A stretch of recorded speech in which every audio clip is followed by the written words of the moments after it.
Digital night vision has long been a topic of interest for a lot of people in the gun community. The idea of having access to a cheap device for aiming, monitoring, or moving around in the dark is attractive. Unfortunately, the performance in the past, and still today, is lagging behind its analog counterparts. Now, analog night vision is manufactured with a mixture of alchemy and black magic, and as practicers of the dark arts diminish, they only continue to get more expensive. Now, what we're going to be looking at today is the Dusk Eagle 916, or the DE916, which is technically a rifle-mounted night vision scope, though I'm going to call it a RMOD, or a rifle-mounted observational device.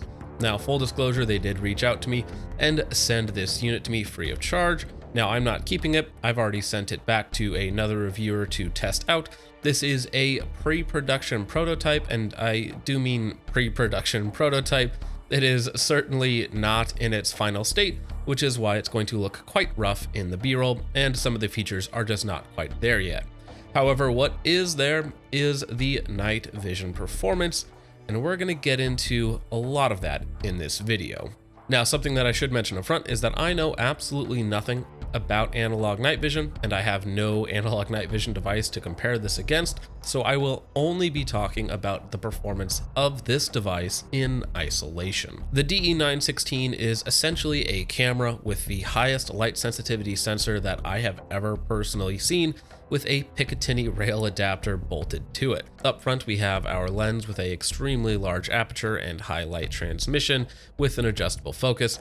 In the back end, we have our display and an adjustable diopter. Now again, as I mentioned, this is definitely a prototype, so the controls are extremely simple and a little bit rough. You have a single button on the side that you press to engage, and you can rotate through your two different menus to adjust anything from Wi-Fi on or off. You can adjust the gain on the actual image, you can adjust the reticle color, the reticle brightness, the screen brightness, which is important.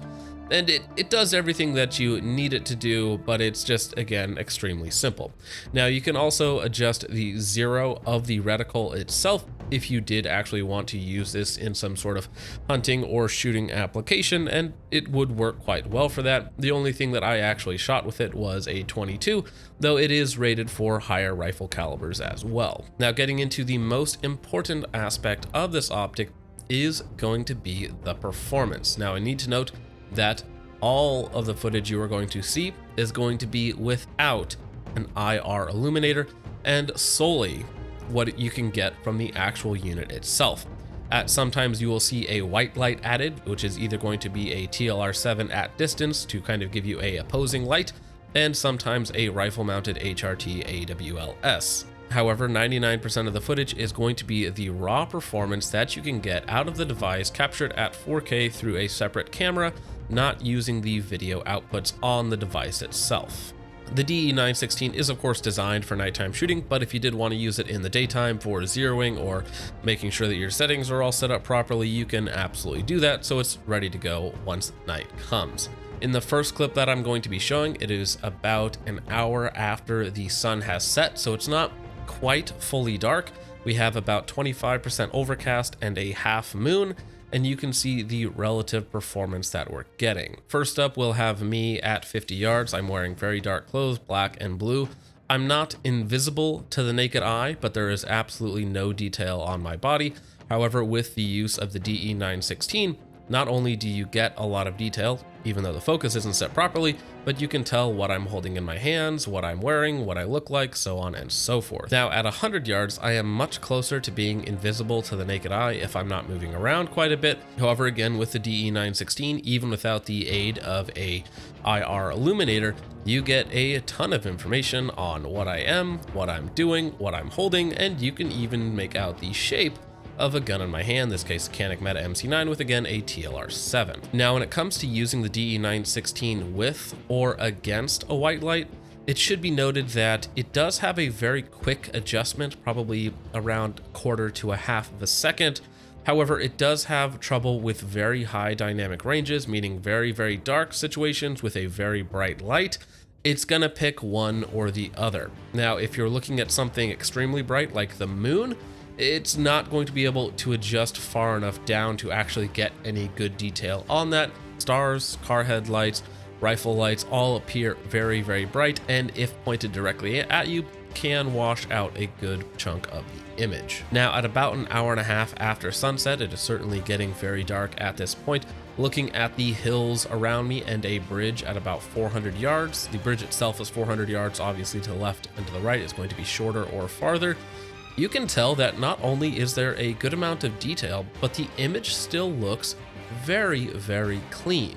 Now, to the naked eye, again, just about all of this is invisible, but to the DE916, you get a ton of information. Now, would I be comfortable taking shots at these extended ranges with just an incredibly simple reticle? Probably not. However, you do get a ton of information, which is why I kind of call it a observation device more than necessarily a dedicated rifle scope. And if we look at some more extreme distances, say 1 to 2,000 yards, while it would be nearly impossible to pick up individual humans unless there were a bunch of them moving around, you could most likely pick up larger objects like houses, vehicles, and camps. Moving on to the darkest footage that I have, keep in mind that this is again about 25% overcast with a half moon, so certainly not the darkest setting you could ever find yourself in, but sort of a middle ground in terms of ambient lighting with again no external light sources. Now, you will probably note that the footage looks quite grainy, especially some of the further stuff. There's almost too much contrast, too much gain within the image, making it look quite ugly, and that's because I just didn't have the settings set up properly. Once I get into the menu itself and adjust the gain/contrast down to a more appropriate level, obviously, if you have more ambient lighting, you can crank that up a little bit or down a little bit to make the image look as good as it can for you. However, again, the lower the light, the more sensitive you're going to need to be with the contrast. Otherwise, you make the image look quite ugly. Again, as dark as it was out, once the image was adjusted properly with the settings, you can tell that it looks much, much better.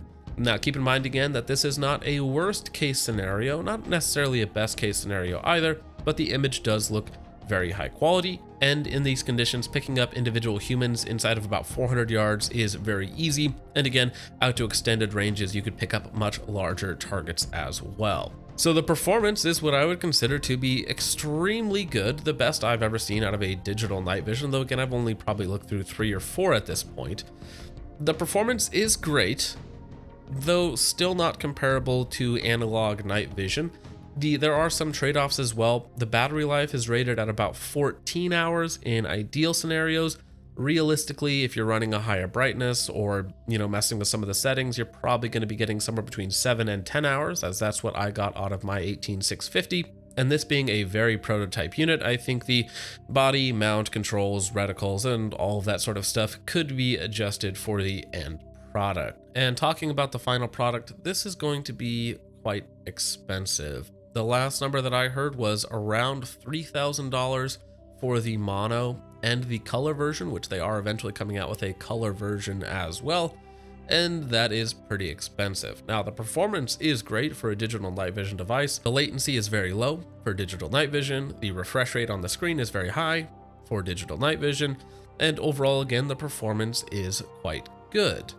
Now, using a 4x fixed magnification digital night vision scope, that again does perform well, but just by definition, it's going to have somewhat limited of a role compared to something like a PVS 14, which can be had for a similar price. Dusk is also planning on bringing some other options to market as well, including some sort of thermal and digital night vision fuse device, which could be quite interesting. Again, the color model, as I mentioned earlier, and also a helmet mounted monocular, something again more similar to a PVS 14, but again with digital night vision. All of this is very cool, and as far as I'm aware, this is a large step up in terms of performance for a pure digital night vision device that does not require a IR illuminator as long as there's a decent amount of ambient lighting. Again, the raw image quality that you can get is very good. The latency is decent. The refresh rate is high for digital night vision anyways. So the performance is getting there. It's not quite all the way there to like a Gen 3 night vision device yet, but it certainly will at some point in the future. Now, while these options are certainly cool and the performance is again very exciting for digital night vision, the main problem with analog night vision is the cost, and that's something that the digital night vision isn't really fixing, considering at this point in time this is still very, very expensive. Now, at some point in the future, digital night vision almost certainly will meet or surpass analog night vision, even though that may take some time. Pricing will also take some time for these cutting edge digital units to actually become price competitive with analog night vision. Even if the performance is on par, these are still going to be expensive for quite some time. The future is certainly looking good for digital night vision, however, it's just not quite here yet. So, with all that out of the way, guys, thank you so much for watching. I hope you all enjoyed. Let me know what you guys think of the DE916 in the comments down below. And with all of that out of the way, I hope you all have a wonderful day, and God bless.